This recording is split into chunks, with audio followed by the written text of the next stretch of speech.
Haven't seen you for years. I just say that's going on.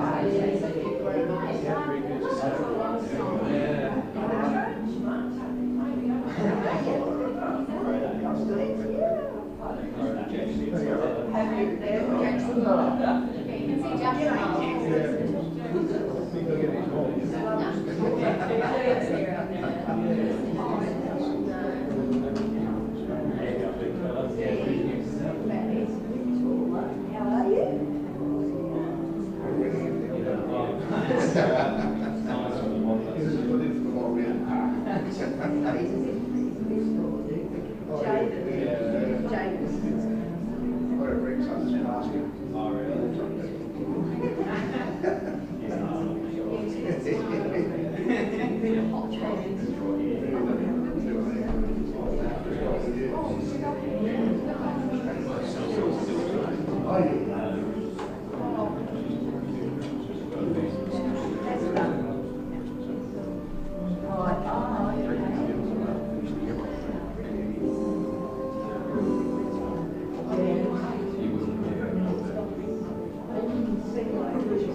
And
Well,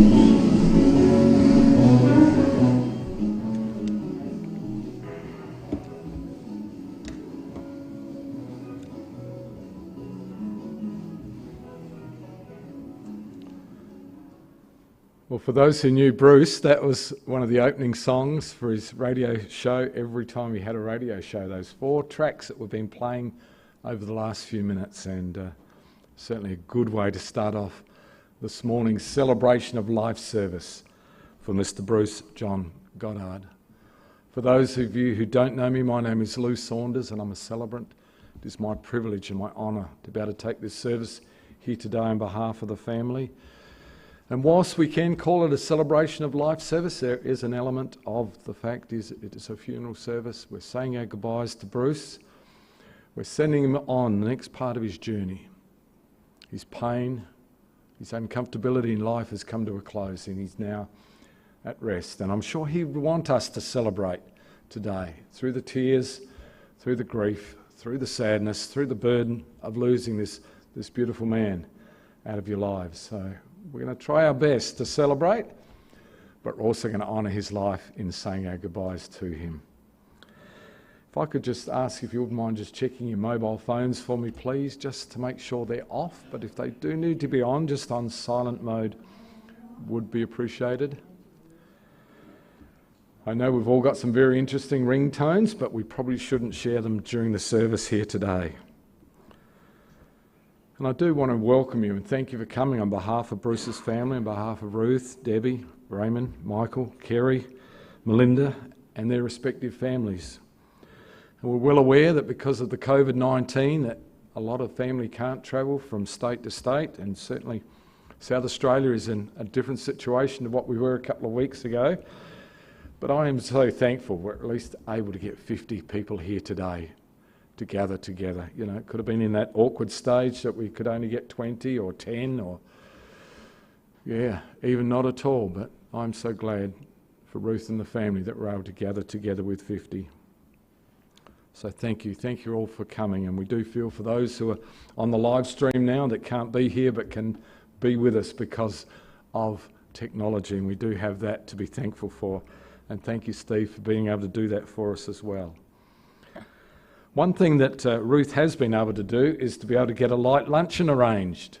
And Ruth is saying that if anyone would like to join you at the Goolwa Golf Club on Billabong Road at Goolwa Beach, you are more than welcome to join them there after the service. And again, so thankful that the golf club were able to put on a light luncheon. So as many as would like to come, you're more than welcome to do so after the service. So part of our dealing today is this element of death, of saying goodbye to a loved one. Someone we know has been carrying sickness for a while and uncomfortability and pain. And certainly for Bruce, he was a fighter. He certainly didn't want to go.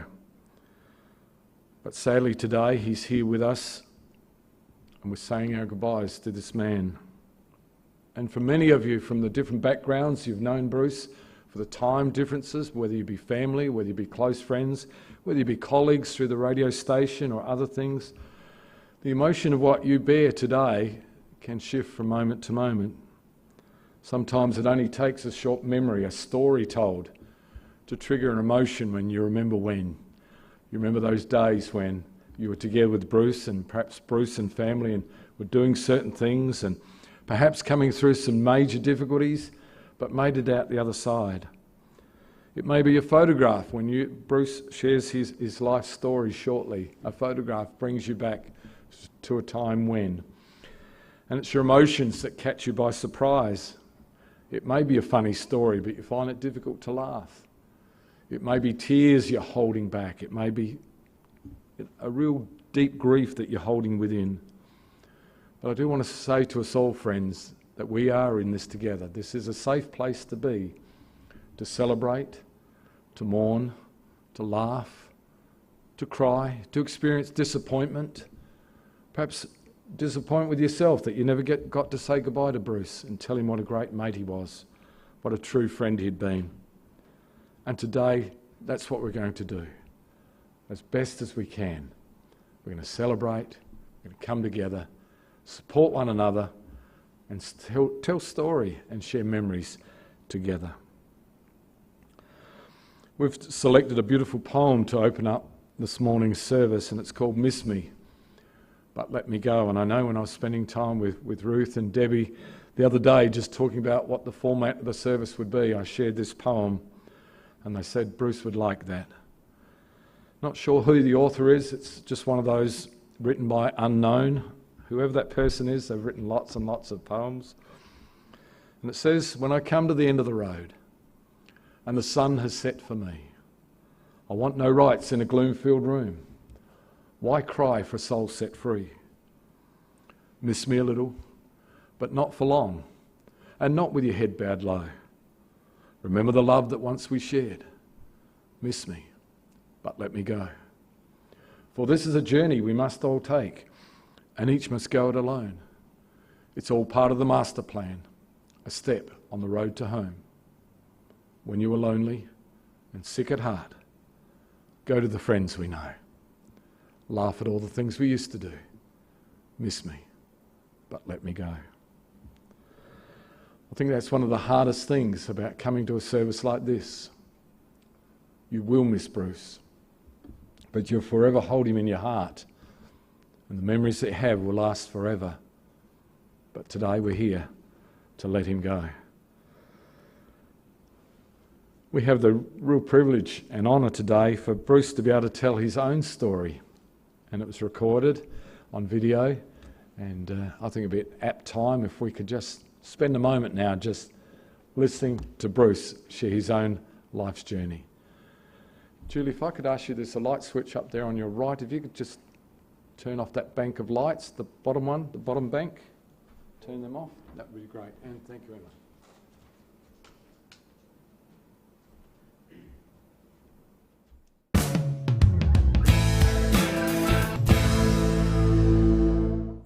I was born in Port Pirie on the 6th of February 1940 at the Port Pirie Hospital. I have 7 brothers and 2 sisters. Starting from the top, I had my brother Bert, Billy, Keith, Robbie, Dennis, Doreen, Gordon, myself, and Ronnie and Marlene. They're all deceased except one, my sister Doreen. I also have 8 grandchildren, but because of the distance between them, we don't see them that often, but we try and do it as much as we can. Everyone was happy. We all had to work together, and we all had our chores to do, of course, and it was a very, very happy childhood in my family. My mum and dad, well, they were very, very happy-go-lucky, musical-minded, and involved us kids in everything, and brought us up in a lovely home. They were very, very loving and caring. I went to the Port Pirie Primary School, or Port Pirie West Primary School, and at the age of 5. I wasn't a very pleasant young lad. I didn't want to go to school, and I found ways of trying not to go to school, but most of my life at the school there I was taken away because I had to go with my father out wood chopping to help bring money into the home, but very good at arithmetic, and I enjoyed once a week we used to have to go to woodwork. I liked my woodwork at school. I was pretty handy at that. Well, I did play cricket, but I was a little bit serious and they didn't like that, so I was sort of asked to leave. Yeah, the school was good, many friends there, but bit of a lad, I think. My first job actually started when I was 9. I was going to school, but because of our parents being poor and such a large family, I had to go out and do a milk round work on a milk round, leaving at 5 o'clock in the morning. And because it's so small, I couldn't carry a billy can, so I had to race into the houses, pick up the billy, come back out, get the milk, run back into the place. So I really actually started my work and career, I guess, at the age of 9. I continued working there with a milk round until my mother passed away back in '54. And at that time, all the family was together. And but when she passed away, the whole family just dispersed. They all went their own way. And I left home at the age of 14 and went away to a rodeo circus where I spent about 6 months travelling with them. And then I met a man by the name of Mike O'Malley, a country singer, who came up to me and said to me that I'd never ever get anywhere at a circus, and he gave me a 5 bob to catch a bus to go back to Pirrie on the promise that I'd make good with my life and I'd never have to pay it back. So I'd done that. I come back to Port Pirrie and I got a job at a fruit and veg place by the name of Silver Sharp and Bishop, and that was delivering fruit and veg around Pirrie. I come back to my delivery this day, and I had my boss standing there, and he said to me, we're going to transfer you up to Port Augusta. What do you think of that? And I said, well, I don't know. I don't want to go. Well, he said, we'll put it this way. I just had the sergeant over here from the police. He said, if they don't transfer me up to Port Augusta, they're going to run me out of town, because I'm a little bit wild. So anyhow, I very smartly took the option and went up to Port Augusta. When I turned 18, I went into a national service. It was compulsory in those days. Then went in 1960 to the Port Augusta Power Station, where I worked there, and I married Brenda in 1960. I had 3 children. We had Debbie, Raymond and Michael. Went through various departments and finished up, was a boiler operator and yard gang and security, and finished up with all that. And I left there back in 1981, where I transferred up. I got a job in Adelaide at the IWF building in Gawler Place, where I was a caretaker and security of the building, and was there for about 2 years. And my then wife and I moved over to Stansbury and run a little motel, which was our introduction to moteliers. And I stayed there a couple of years, and then eventually come over to Victor Harbour to run the Colonial Motor Inn. So we run that. And then 1990, we come over to Goolwa and took over the Goolwa Central Motel from 1990 to 99. And then from there, just kept going, running motels. I was at the Apollo Motor Inn in Victor Harbour, and I met Ruth in 2004-05. And we had so much in common right from the word go. And she was a very quiet lady, and she had to tame me a little bit, I guess. I was going to say belly dancer, but I've been like, no, it's not that at all. I've never ever had an argument. We're just inseparable. Just so much. I rely on her so much. The biggest thrill I had, and it still is when I went to 90.1 Happy FM. Music's always been my life. He's been there whenever, as a group or an individual, we've needed him. He's directly responsible for a great relationship, friendship with Lino Ferraro from the Goolwa Shopping Centre, hence the outcome of our outside broadcast booth there is all tribute to this young fella here. I like watching sport and whatever, but music and being on air is my hobby. Him being country and myself being country, we had that contact and we just clicked. Every week since Johnny Max lost his wife, I always ring Johnny. Well, the song was a country song that was very, very good artist, good tune, lively tune. And I come on to the verse, this ain't your town no more. And I thought, oh, that's fair enough.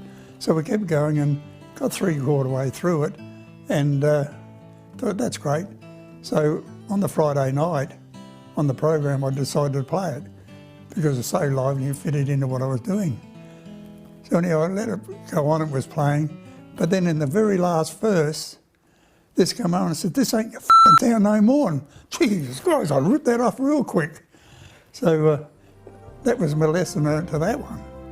I think the biggest achievement I've had is when I was being presented and being an honorary member of the Grenadiers in London. I'd like to be remembered just as a fair person and honest, and that's it.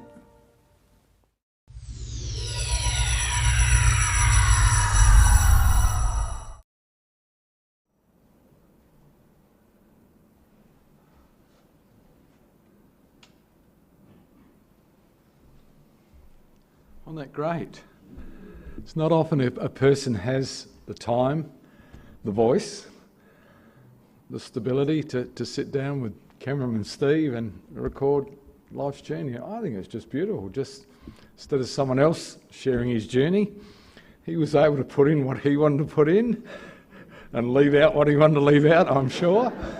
But that was just something really special. I think it was just so tastefully done. And yeah, I want to thank family for that. That was beautiful. Well, as we said earlier, there's some family members weren't able to be here today, and it's unfortunate that people are not only interstate but they're overseas. And so we've got some short emails here that family has sent through, and I'm just going to share them with you now. Firstly, from his son Raymond, who lives in Western Australia. Dad and Grumpy. That was one of his names, Grumpy. You don't know how many tears have been shed writing this. We're sorry that we can't be with you today to say our final goodbyes to a great person, my father and our Grumpy. I could list all the great times we had together, but this would take ages. It would be here until next year. You are now at peace and not suffering anymore, reunited with your brothers and sister, having a laugh and causing trouble. With this in mind, I know you're looking down on us with that big smile of yours. You will never know just how much we love you and how much you will be missed. Until we meet again, farewell, old fella. We will miss you greatly. Your loving son, Raymond, daughter-in-law Tracy and granddaughters Megan, Emily, Sarah and Kiara. And this one from grandson, Bradley, who's now living in New Zealand. I can't remember how Grandpa got his nickname Grumpy, but oh man, at times did it fit. That's different to what you told me, Ruth. And I know that is what all of us will remember him for the rest of our days. Holidays were always fun with Grandpa. There was a never-ending supply of Crown Mints in the car on that horrible 6-hour drive south, but at the end of it, it was a glorious motel holiday. This was no ordinary holiday. This one had a never-ending supply of dodgy UHT hotel milk until you got caught in the laundry room with a pile of empty containers. Grandpa was quite nimble for an old fella, now I think about it. His size 9s followed me out the laundry door on many occasions. But we didn't just go there for the milk. There were times when I got chummy with a couple of blokes who liked their motorcycles. They must have been mates with the local coppers because they were always about that weekend. Of course, you all know I'm talking about the nice chaps over your local's Hells Angels chapter.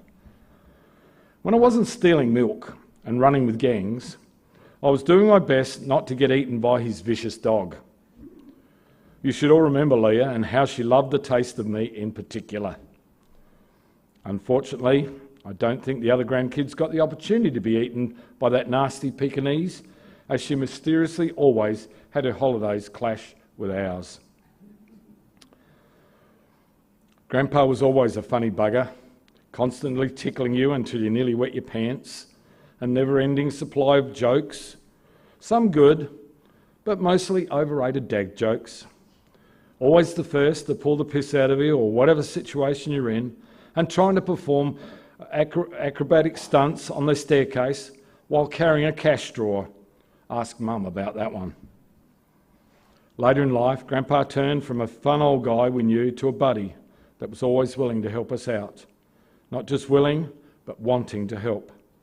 And I know that this also extended to everybody, whether it was laying out a roll of turf, to painting the house, to gardening tips, to teaching your children inappropriate hand gestures. He was always willing to help. And then came his great-grandkids. Well, if he made people think the sun shine out of my backside, you should have seen him with them. If they wanted it, they got it. It could have been the wonky donkey played over the Happy FM, picking up all the tomatoes, and I mean them all, red or green, it doesn't matter. And if you're really good, they got some delicate treats straight out of Ruth's mum's pillbox. Yep, if they wanted it, they got it. And just so you all know the name Grumpy continued on to the next generation. So Grumpy, until I find you in the next life, you be a good girl, and I'll keep searching for the infamous Uncle Jackie when I find him. I'll tell him you said hi.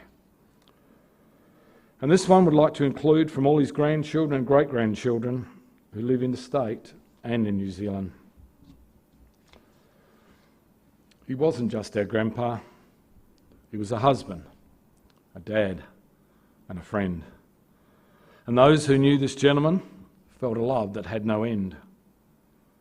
Grandpa, you haven't just left us. You left a loving wife, a daughter and sons who fill your life with pride. You may be our grandpa, but we called you Grumpy all the time, and we really can't remember why. As kids, we laughed and played and loved you as you helped us on our way. You gave us all great memories. You gave us all your love, and you will forever guide us as you watch over us from above. Your smile will never leave us, and your laughter will keep us strong. So now, Grumpy, it's time for you to rest. Your job down here is done. So we treasure all our memories as we have to let you go. Love you heaps, your grandchildren and great-grandchildren. Your great-grandchildren. It must be hard for those who couldn't be here to celebrate today. It must have been hard to be able to come around perhaps a screen while we're having this service and hear their memories shared and hear other memories shared. But I'm so glad, as I said earlier, that technology at least allows them to join us over the internet. As you're well aware, Bruce was very well involved with the local radio station. I'm going to ask Tony forward now. If you could, Tony, on behalf of the radio station, just share some thoughts with us. Thank you very much.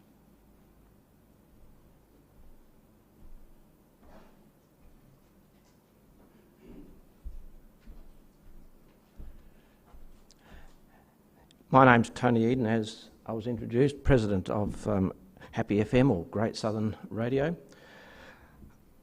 I have the pleasure of, and my wife Lucille, of calling Ruth and Bruce friends, and it has been a great mentor for me. So I do pass it on to you, Ruth.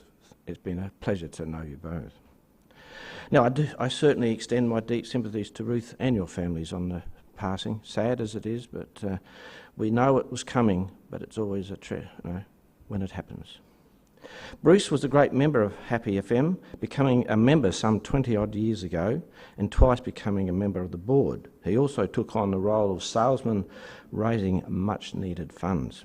He was greatly loved and respected by all at the radio station. With his country music show on a Friday night, it was very popular with his listeners. It was only by the number of phone calls that came in I think he had most of the time talking on the phone more than on air, so he very, very respected in that regards. Also, through his friendships, he was instrumental, as was spoken in that little short thing, through his friendships that we enabled to have a OB studio in the Goolwa Shopping Centre Mall. Very popular, and it opened up a lot of people's eyes that the radio station did exist. That also was a catalyst for the radio station to install one in the Victor Central Shopping Centre. They could see what we was doing for the Goolwa Shopping Centre, and they invited us. And I repeat, they invited us to go into the Victor Central Shopping Centre, and that was on the strength of what was happening over at the Goolwa Shopping Centre. Bruce's drive and sense of humour is going to be missed by all, and we extend our sympathies to Ruth and your families on this path. Thank you.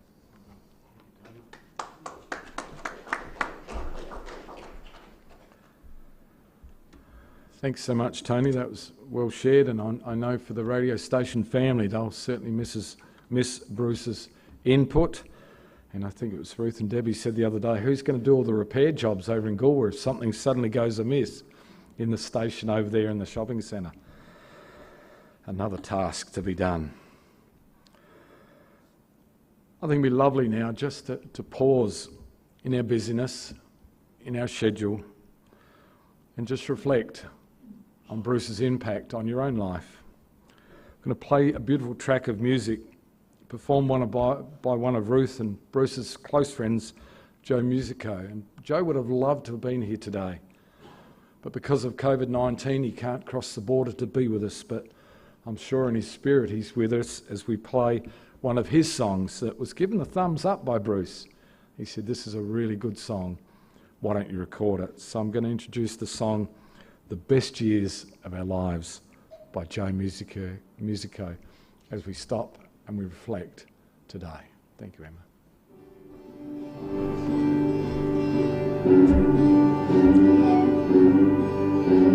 When I was young and restless, I wasted so much time. Halfway sold and halfway out of my mind.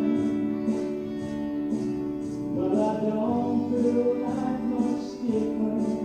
Oh, now I'm alive. These are the best years of our lives. These are the best years that we're living. And I know that someday later we're gonna reach the end. Though time stacks up against us, the fire starts to rise. These are the best years of our lives.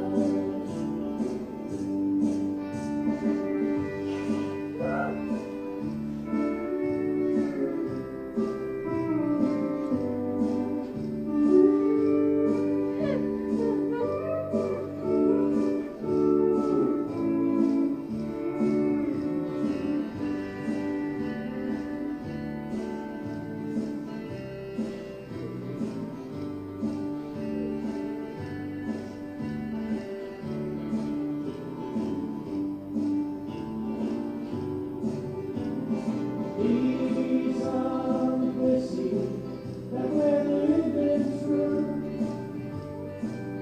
And I know that someday later you're gonna know that too.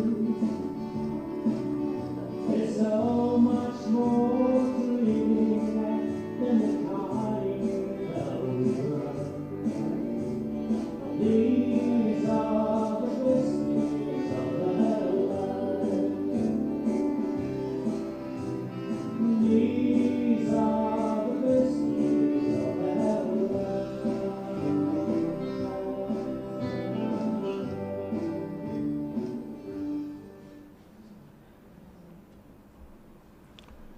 Didn't that reflect beautifully on Bruce's life? Beautiful piece of music, and if I didn't know better, I'd say Joe wrote it specifically for Bruce, just for today. Friends, it's time to lay Bruce to rest. That creative mind, that ability to switch from from one shore to the next and be a help to everyone has come to a close. But the spirit of Bruce lives on. It lives on through all the lives he touched, whether they be present with us here today or whether it just be a casual acquaintance over the radio station or in this journey of his life growing up. Part of you will go with Bruce today, but an awful lot of Bruce remains with you forever. And that's the beauty of our humanity.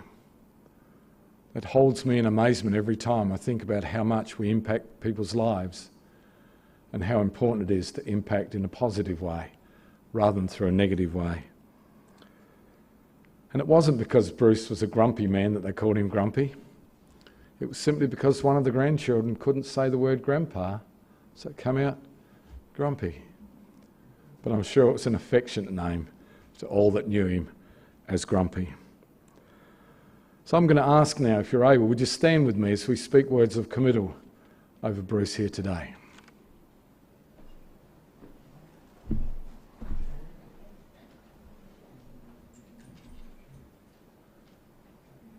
The beautiful poem I'm going to share is called When Tomorrow Starts Without Me. And I'm believing today that instead of my voice, you hear Bruce's voice speaking to every one of you here. Written by a man named David Romano. Co-titled A Letter from Heaven. When tomorrow starts without me. When tomorrow starts without me, and I'm not there to see it, if the sun should rise and find your eyes, all filled with tears for me, I wish so much you wouldn't cry the way you did today, while thinking of the many things we didn't get to say. I had so much to live for, so much yet to do. It seemed almost impossible that I was leaving you. I thought of all the yesterdays, the good ones and the bad. I thought of all the love we shared, and all the fun we had. I could relive yesterday, just even for a while. I'd say goodbye and kiss you, maybe see you smile. But then I fully realised that this could never be. Emptiness and memories would take the place of me. I know how much you love me, as much as I love you. And each time that you think of me, I know you'll miss me too. So when tomorrow starts without me, don't think we're far apart. Every time you think of me, right here, in your heart. Family and friends, to everything there is a season. A time to every purpose on earth. A time to be born, and sadly, a time to die. Here in this last act, in sorrow, but without fear, in love and also in appreciation, we commit Bruce to his natural end. Family and friends, we come from the dust and we return to the dust. We therefore commit this body for cremation, earth to earth, ashes to ashes, dust to dust, memory to memory, peace to peace, and love to love. Bruce John Goddard, husband, father, grandfather and great-grandfather, may you now eternally rest in peace.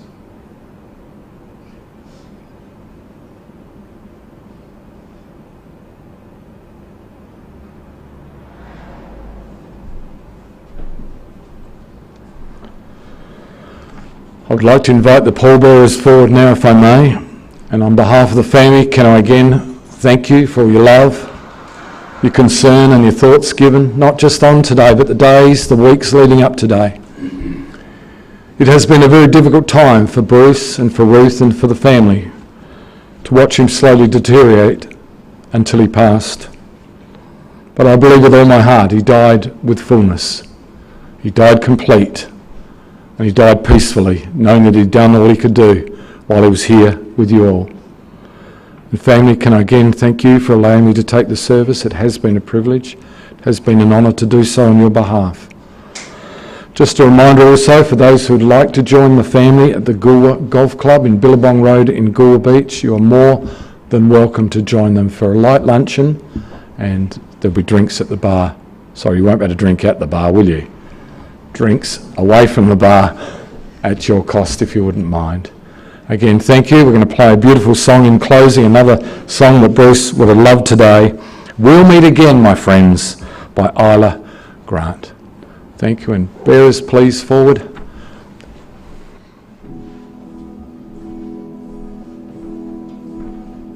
We'll meet again, my friends, somewhere down the line. Who knows where or when, another place, another time. We'll share a few old songs and memories on my mind. Yes, I know we'll meet again, my friends, somewhere down the line.